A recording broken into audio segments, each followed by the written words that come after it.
9. Ouch upon the reeling of prickly pears. It was with some uneasiness that I approached the planting of my first prickly pears.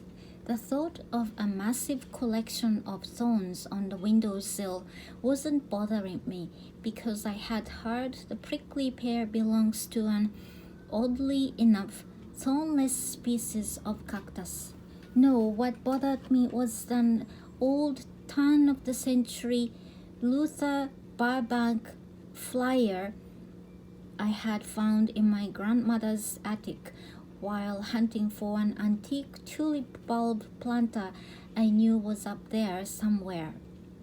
Stuck between the tulip bulb planter and some ancient National Geographics, the flyer loudly proclaimed, "A single acre of true Burbank cactus will easily carry 1,000 tons of feed." Not to mention the fact that the fruit also is produced in enormous quantities. Our apartment is far from an acre in size.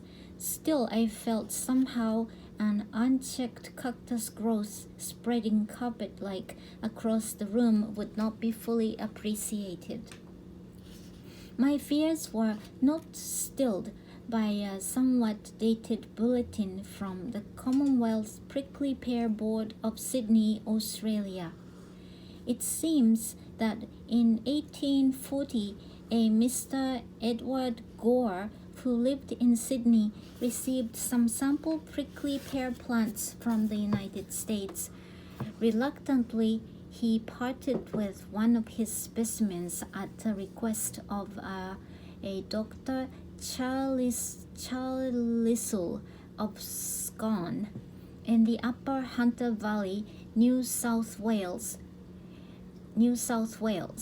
Dr. Carlisle wanted to set up a cochineal industry for New South Wales. Cochineal is a red dye made from the dried female bodies of tiny scale insects which attack cacti. Dr. Carlisle planned to raise the insects on prickly pears. The bulletin did not go on to explain what he planned to do with all the male insects. To make a long story short, not much more was heard of Dr. Carlisle or his cochineal, except that he was feeding the cacti to his livestock during period of droughts.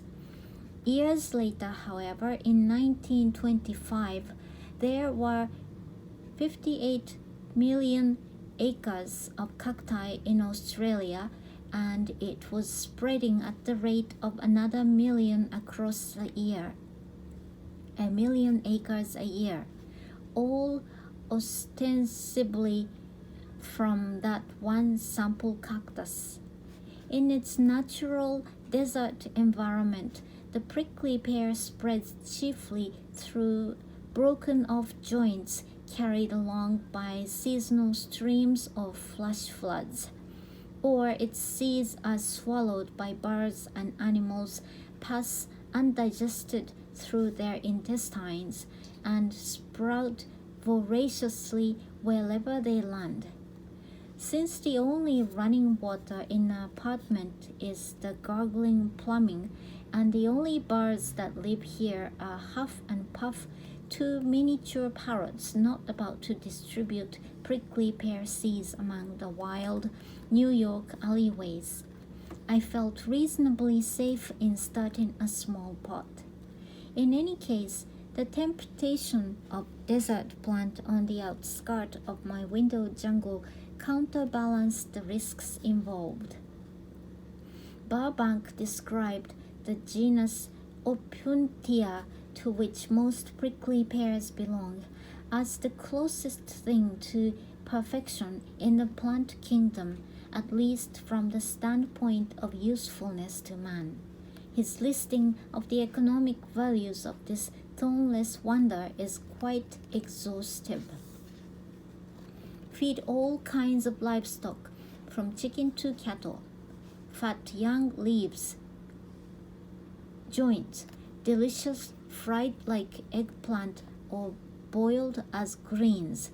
Make excellent pickles and sweetmeats, especially good with ginger and spices.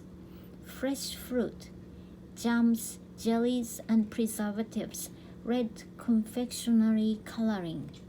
Leaves admirably adapted for poultices, also good substitutes for hot water bottles.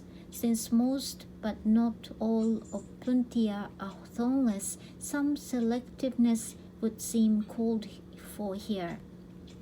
Juice used in making mucilage, also mixed with whitewash to make it weather better. Ornamental hedges or fences.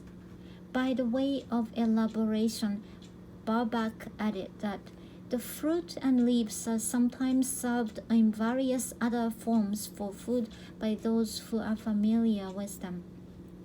He didn't go into further detail on this point, but it's easy to see that one could build one's entire life around this super cactus.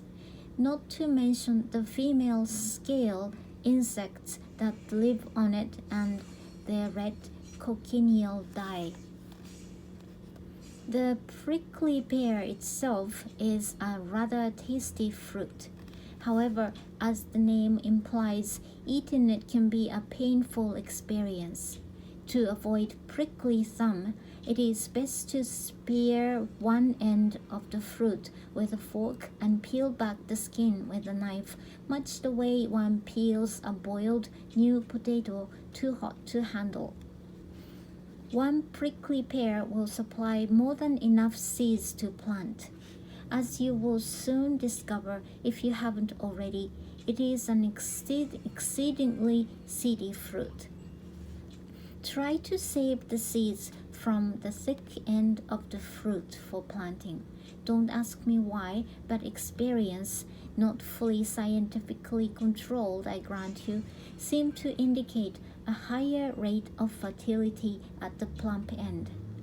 Wash the seeds and let them dry for a day or two between newspapers or blotters. Meanwhile, prepare the pots. The natural assumption would be that cacti and other plants native to desert or semi-desert regions do not need much nourishment. In fact, it would seem they ought to grow almost anywhere so long as they have plenty of light. This, it turns out, is far from true. Although the desert looks like a barren wasteland, its soil is actually very rich. It lacks only moisture. The Sahara was a lush paradise of green growth until nature and man between them turned off the faucets. Prickly pear seeds, like most others, can be germinated between moist blotters or in a container lined with wet cheesecloth. Personally, because of their very diminutive and delicate early root structure, I've taken to germinating these particular seeds in the pot in which I expect them to grow. This method has one drawback. It requires sterilized sand.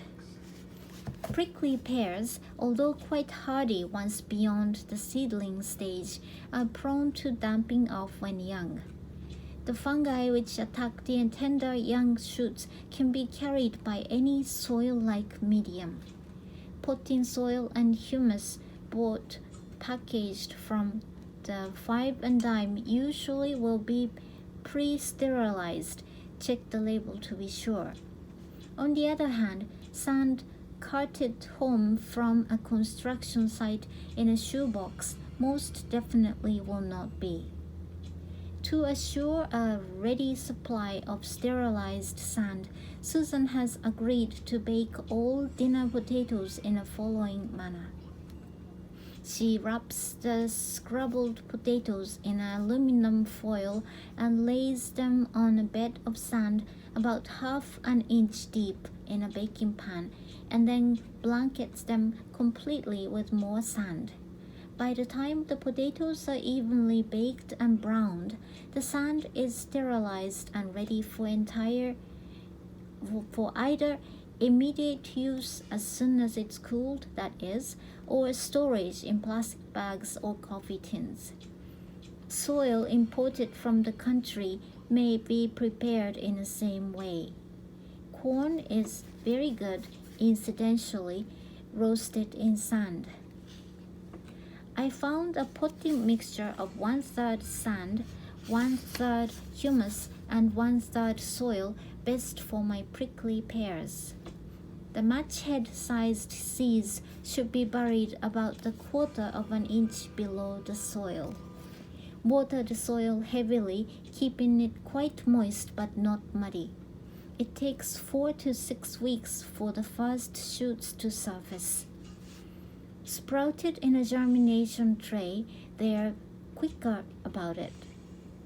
But what you first see emerging from the seed is a taproot, at which point you have to bury the whole thing in a pot anyhow, and then it will take another 2 weeks or so for the first shoot to break surface.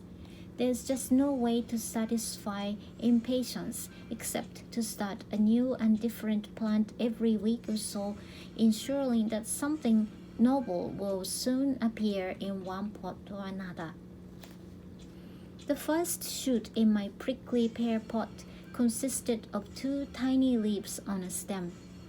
Although they are thick, almost fat, and obviously those of a desert plant, the leaves made it look not at all like a cactus. I began to wonder what it was we had eaten in the guise of prickly pears. 2 weeks later, I noticed a couple of very thin white hairs rising stiffly from the juncture of the 2 leaves. As the shoot continued to grow, a small, properly barrel-sized cactus joint developed between the original leaves. It was covered with white, hairy bristles called glochidia, growing out of tiny holes or areoles, spaced evenly all over the cactus. This was my first indication that the thornless wonder isn't exactly bald. Granted, it didn't have full-fledged thorns. The bristles were still far from comfortable when they got stuck in my thumb. Prickly pears must be handled with care because the glochidia have microscopic barbs at the tips, making it a lot harder for them to get out of a thumb than in. The prickly pear quite often sends out double shoots from each seed. I don't know why this happens. Maybe it's a sort of double indemnity program to assure propagation in a hostile desert. Whatever the case, one shoot is always noticeably larger, stronger, and more robust than the other, and in a few months, the dominant one has usually taken over completely and the weaker expired. The professional grower would probably advise removing the smaller of the 2 almost at once, since it serves only to drain energy from the main plant. With a soft spot for the underdog, I tend to let them both grow. But where I have removed the extra sprout, I'll admit the growth has been demonstrably better. Being desert plants, Opuntia need a great deal of sun and are best grown in windows with southern or western exposure. Surprisingly, they also need a fair amount of water. This is not to say you can't leave the plant without water for quite some time when going on vacation, for instance. It might be somewhat shriveled on your return, but will regain its sturdy composure in a short period with good watering.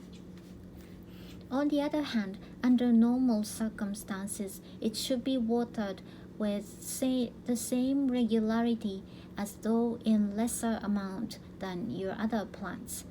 By the same token, it should be fertilized as richly as any other plant. Where the Opuntia really show their heritage is from October to January. During this resting period, as it is known, especially if you're trying to induce to flower or forcing it, the plant should be given no fertilizer and watered very sparingly or even not at all for a month beginning around November.